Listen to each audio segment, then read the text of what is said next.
Bien, mesdames et messieurs, mon collègue, le ministre de la Défense, vous a donné un certain nombre d'informations sur le plan militaire. De mon côté, je voudrais faire le point sur l'application diplomatique de l'opération militaire au Mali. D'abord, je voudrais vous rappeler les objectifs de cette intervention que nous avons déclenchée à la demande des autorités maliennes pour répondre à une urgence. J'ai eu l'occasion hier de rappeler les trois objectifs, et je vais vous les confirmer. Le premier, c'est de stopper l'offensive des groupes armés terroristes vers le sud, qui menaçait l'ensemble du Mali, et notamment la capitale, Bamako. Cette opération est en cours et elle se déroule de façon satisfaisante. Ça, c'est le premier objectif. Le deuxième objectif, c'est d'éviter l'effondrement du Mali, parce que c'est la condition sine qua non du retour du Mali à son intégrité territoriale. Et le troisième objectif, c'est de permettre la mise en œuvre des résolutions internationales, que ce soit les Nations Unies, l'Union africaine, la CEDEAO, l'Union européenne. C'est bien entendu notre objectif principal. Et s'agissant des Nations Unies, il faut avoir à l'esprit qu'il y a trois volets qui doivent être traités. Le volet sécuritaire, c'est une évidence. Il y a aussi le volet politique et le volet du développement. Cette intervention, je veux le souligner, s'inscrit dans le cadre strict de la légalité internationale. Elle répond à une demande formelle du président malien. Elle est conduite en conformité avec la Charte des Nations Unies, en cohérence avec les résolutions des Nations Unies 2056, 2071 et 2085. Le cadre, c'est donc l'Organisation des Nations Unies. Le demandeur, c'est le Mali. Nos partenaires, ce sont les Africains et la communauté internationale. Nous n'avons évidemment pas vocation à agir seuls. Le soutien politique international dont nous disposons, et je voudrais insister là-dessus, est quasi unanime. Nous avons agi en toute transparence, nous avons informé l'ensemble de nos partenaires. Hier, le secrétaire général des Nations Unies, M. Ban Ki-moon, a tenu à m'appeler au téléphone longuement pour me confirmer, je cite, que nous avions le plein soutien de l'Organisation des Nations Unies. J'ai personnellement été en contact avec beaucoup de mes homologues, j'en citerai plusieurs. Il y a quelques instants, Madame Ashton, la haute représentante pour l'Union européenne en politique étrangère, les ministres des Affaires étrangères d'Allemagne, M. Westerwelle, du Royaume-Uni, William Hague, d'Italie, M. Terzi, des Pays-Bas, M. Timmermans, il y a quelques instants du Danemark, M. Sovdal. Je me suis entretenu avec le président du Sénégal, M. Macky Sall, avec mon homologue algérien, que je vais à nouveau contacter dans quelques instants, M. Medelsi, avec Mme Zouma, la présidente de la Commission de l'Union africaine, et avec la ministre des Affaires étrangères d'Afrique du Sud, Mme Machaba.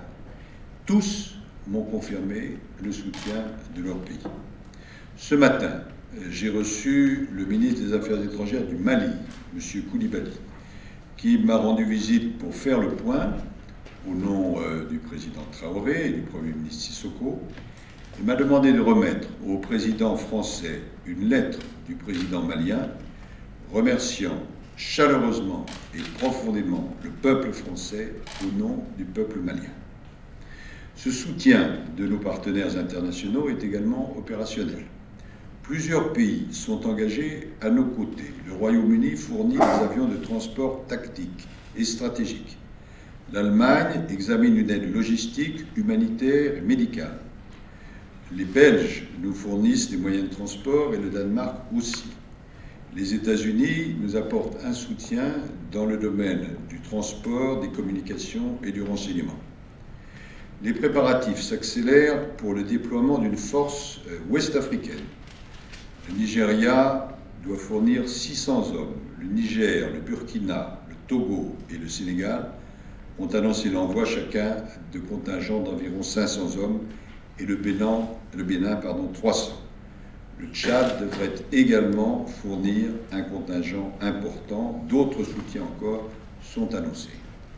Cette mobilisation internationale est essentielle car la France n'a pas vocation à rester seule aux côtés du Mali. Les décisions prises avant Noël par l'ONU, l'Union africaine, la CEDEAO et l'Union européenne ouvrent la voie à une opération internationale africaine en premier lieu. C'est à la mise en œuvre rapide de ces décisions que nous travaillons aujourd'hui. Nous travaillons en étroite concertation avec les Nations Unies. Une nouvelle réunion du Conseil de sécurité consacrée au Mali se tient à notre demande cet après-midi même à New York.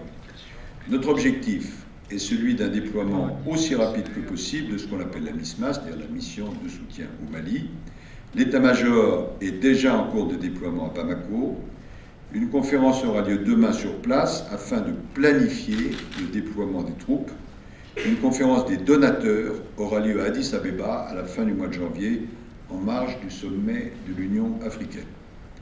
Je viens, je vous le disais, de parler à Mme Ashton, qui m'a confirmé qu'une réunion exceptionnelle du Conseil des ministres des Affaires étrangères de l'Union européenne se tiendra cette semaine afin d'examiner la situation au Mali.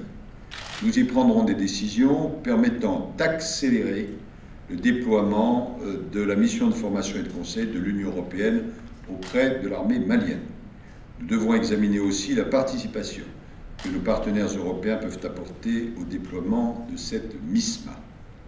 J'ajoute que tout est fait, évidemment, pour la sécurité des Français sur place au Mali et dans l'ensemble de la région. Le dispositif de sécurité a été renforcé, notamment par l'envoi de gendarmes du GIGN. Le lycée français de Bamako est fermé cette semaine pour permettre une évaluation précise des questions de sécurité et éviter au maximum la prise de risque. Concernant les otages, chacun comprend l'inquiétude des familles qui est légitime. Le directeur du centre de crise, M. Didier Lebray, est en contact permanent avec ces familles. Je viens moi-même cet après-midi de recevoir la famille de l'otage Gilberto Rodriguez-Leal, à qui j'ai redit la détermination de la France. Tout est mis en œuvre pour limiter les risques, mais ce n'est pas en laissant le Mali devenir un sanctuaire terroriste que nous protégerons les otages. Ce sont en effet ces mêmes groupes, il faut toujours l'avoir à l'esprit, qui détiennent nos otages et qui risquaient de se trouver demain maîtres totaux du Mali si nous n'étions pas intervenus. Voilà, mesdames et messieurs de la presse, le contexte international à l'heure où je m'exprime. En intervenant au Mali, la France assume ses responsabilités internationales et remplit ses obligations internationales. Des intérêts essentiels étaient en jeu pour nous, pour l'Afrique, pour l'Europe et pour l'ensemble de la communauté internationale. Et il fallait donc agir. L'urgence nous a imposé d'agir vite, mais nos partenaires européens, africains et aux Nations Unies montrent aujourd'hui qu'ils sont prêts à répondre eux aussi présents. La parole est à vous.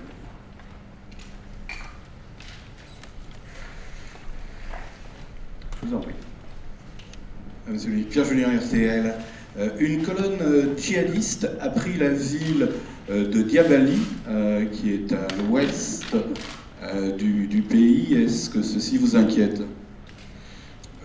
J'ai eu ces informations en liaison avec mon collègue ministre de la Défense, qui m'a confirmé ce que vous venez de dire à l'instant. Il s'agit à la fois d'être très actif et vigilant sur la partie ouest et en même temps actif et vigilant sur la partie est. Et nos forces ont reçu l'instruction de traiter cela. Je vous en prie. Monsieur le ministre, bonjour. Jean-Jérôme Bertolus, iTélé Canal+. Somalie, il y a eu des tweets particulièrement frappants cet après-midi. Quels commentaires faites-vous de ces tweets, des photos qui ont été publiées par les Chebabs somaliens? Vous avez su, bien sûr, l'issue tragique qui a coûté la vie à des ressortissants. Nous avions mis en garde contre l'instrumentalisation. Je l'avais fait hier, je crois que mon ami et collègue Jean-Yves Le Drian l'avait fait aussi. L'instrumentalisation de ce qu'il faut bien appeler des assassins. Et je pense que chacune et chacun d'entre vous, représentants de la presse et le public, comprendra et condamnera cette instrumentalisation. Madame. Cécile Fayard de l'AFP. Il y a des informations selon lesquelles le chef d'Ansardine a été blessé dans un raid presqu'îlal par des frappes françaises. Est-ce que vous pouvez nous confirmer? Oui, il y a beaucoup d'informations, mais avant de confirmer tout cela, il faut avoir des vérifications, et ces vérifications sont en cours. Et je pense que sur ce point, la défense est en train d'essayer de vérifier tout cela. Madame, je vous en prie. Est-ce que la France connaît les lieux où sont détenus les otages? Et est-ce que quelque chose dans ce cas est fait pour éviter que le risque soit venu par la France et les bombardements? Vous savez que depuis le début, nous avons adopté une stratégie qui est d'agir au maximum et de rester également discret au maximum, car toute indication donnée pourrait être utilisée par les ravisseurs contre les otages. Vous me permettrez de rester très discret sur ces points. Sélik Abba, Agence panafricaine d'information. Monsieur le ministre, est-ce que vous espérez que le soutien algérien aille au-delà du simple survol du territoire? Est-ce que vous avez des assurances à ce sujet? Merci. Le Premier ministre Sissoko était en déplacement en Algérie. Je crois qu'à l'heure actuelle, il doit retourner dans son pays. Moi-même, je compte m'entretenir à la fin de l'après-midi, après vous avoir quitté, avec les autorités algériennes. Nous ferons le point, mais j'ai eu l'occasion de dire que les autorités algériennes, qui évidemment comme nous sont préoccupées par ce qui se passe à leur porte, et qui ont été elles-mêmes très très durement touchées par le terrorisme pendant des années, et qui mesurent la gravité de tout cela, les autorités algériennes avaient autorisé nos avions à survoler leur pays, et nous sommes en contact étroit, et nous allons le rester. Oui, je vous en prie. Monsieur le Ministre, James Maister, IT de Londres. In English, if I may, you have outlined the international help you've already received. Do you anticipate asking for more help from Great Britain or from other European partners? La Grande-Bretagne, immédiatement, nous a apporté son soutien. Monsieur David Cameron a précisé cela au président français. William Hague m'a appelé personnellement. Et nous constatons une fois de plus que lorsque les situations sont difficiles, les Britanniques sont à nos côtés. Ce n'est pas seulement les Britanniques, il y a d'autres nations, bien sûr. Nous avons donc une réunion qui sera convoquée par Mme Ashton, qui m'a dit tout à l'heure qu'elle envisageait cette réunion cette semaine, donc dans 2 jours, 3 jours. Au cours de cette réunion, le point sera fait sur la situation avec tous nos collègues européens et nous déciderons certainement une confirmation et une accélération de ce à quoi s'est engagée l'Europe en matière de formation. Et puis, il y aura bien sûr des gestes individuels qui seront faits par beaucoup de pays. J'ai cité la Grande-Bretagne, la Belgique, le Danemark, d'autres pays encore. Et nul doute que les Européens seront aux côtés des Maliens et à nos côtés, puisque c'est évidemment le Mali et l'Afrique qui sont en jeu, mais c'est aussi l'Europe, car je crois que tout le monde l'a compris, c'est ce qui explique le soutien international et le soutien de la population. Si le terrorisme se développe, c'est évidemment l'ensemble de l'Afrique et par contre-coup l'Europe qui est visée. Bonjour, Peggy Moget, France 3. Je voudrais revenir sur la prise de la ville de Diabali par les islamistes. Est-ce que vous vous y attendiez et quelles sont les conséquences sur le terrain de la prise de cette ville, s'il vous plaît? Je préfère, sur l'aspect proprement militaire, envoyer à nos collègues de la Défense. Monsieur, je vous en prie. On va prendre encore 3 questions. Journaliste de l'agence Reuters. Première question sur le déploiement des forces africaines. Est-ce que vous pensez que c'est une question d'heures, de jours ou de semaines pour ce déploiement des troupes combattantes? Et deuxième question sur les consignes pour les entreprises françaises au Mali.